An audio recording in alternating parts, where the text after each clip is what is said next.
The knock wasn't loud at first, just confident. Then the voice came through the door. "Police, open up." I looked through the window and saw him standing there, hand resting near his belt, badge catching the light. Behind him, on the driveway, Karen stood with her arms crossed and that same smile she'd worn all week. "Told you," she said loudly, "you can't ignore HOA rules." She looked straight at the door and added, "Hand over the house keys, now." I opened the door slowly. The cop stepped closer, already talking about inspections, access rights, and cooperation. He didn't ask questions. He gave orders. Karen leaned in and whispered, "My husband doesn't like resistance." I stayed calm, even when he said refusing could mean trouble. What they didn't notice was my wife behind me, silent, watching every word. She reached into her jacket, not in a rush, not shaking, and pulled out her badge. The look on his face changed instantly. Not anger, not pride, fear. Because her badge wasn't local, and it outranked his by a long shot. The air shifted fast. His hand moved away from his belt, slow, like he suddenly remembered cameras existed. Karen laughed it off at first, saying, "Oh, please, she's bluffing." My wife stepped forward just enough for the porch light to hit the badge. No words, no attitude, just proof. He swallowed hard and asked, "Which unit?" She answered quietly. He nodded once. That was all it took. Karen's smile slipped. "Do something," she snapped at him. He didn't. Instead, he asked me if we had security cameras. I pointed up. Red light blinking. Karen noticed it too late. She tried to switch stories, said she feared for community safety, said the keys were required, said we were being difficult. My wife didn't argue. She asked one question. "Do you have a warrant?" Silence. The cop shook his head. She turned to Karen and said, "Then step off this property." Karen raised her voice, threatening fines, calling neighbors on speaker, telling them to come watch. They came. Phones out, whispers spreading. The cop leaned closer to Karen and said under his breath, "We need to leave." That's when she exploded, yelling that he was embarrassing her. Before they could get to the car, my wife's phone rang. She answered, listened, then handed it to him. His face went pale again. Internal affairs. Someone had flagged his visit. Badge misuse. Conflict of interest. He handed the phone back without a word. Karen stood frozen, realizing the power she borrowed just burned the hand that gave it to her. And this time, there was no HOA rule she could hide behind. They didn't leave together.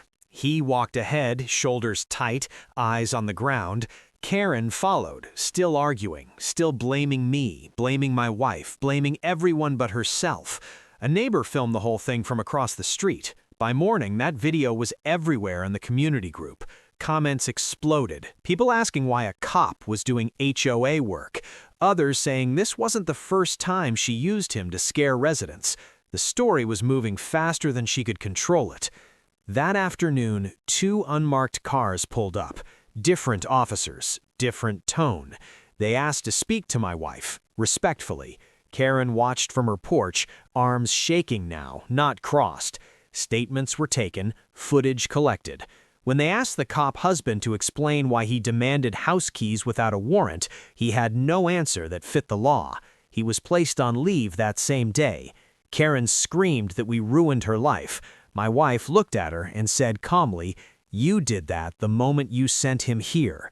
A week later, the HOA board voted her out in an emergency meeting. Fines she issued were reversed, apologies sent quietly. The cop husband resigned before charges were finalized. The house keys she wanted so badly never left my pocket. That night, my wife set her badge on the table and smiled. Next time, she said, they should read who they're threatening. And for the first time since Karen moved in, the street was finally quiet. Months later, the silence still felt strange. No letters taped to doors, no strangers checking locks. No fake authority knocking at odd hours. The HOA acted like nothing ever happened, but everyone remembered. People waved when they passed our house now. Some even stopped to say thank you. like what happened here fixed something bigger than just one street. Karen's house stayed dark most nights. When it finally went up for sale, no one was surprised. One evening, my wife and I sat on the porch, watching the sun drop behind the trees. She didn't talk about badges or ranks or what could have happened. She just squeezed my hand and said, "You did right by staying calm." I thought about that first knock, the demand for keys, the way borrowed power always sounds loud until real authority shows up. They tried to use fear to take what wasn't theirs. Instead, they exposed themselves.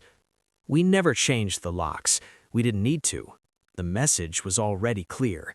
This house answers to the people who live in it, not to threats, not to titles, and definitely not to anyone who thinks control can be taken instead of earned.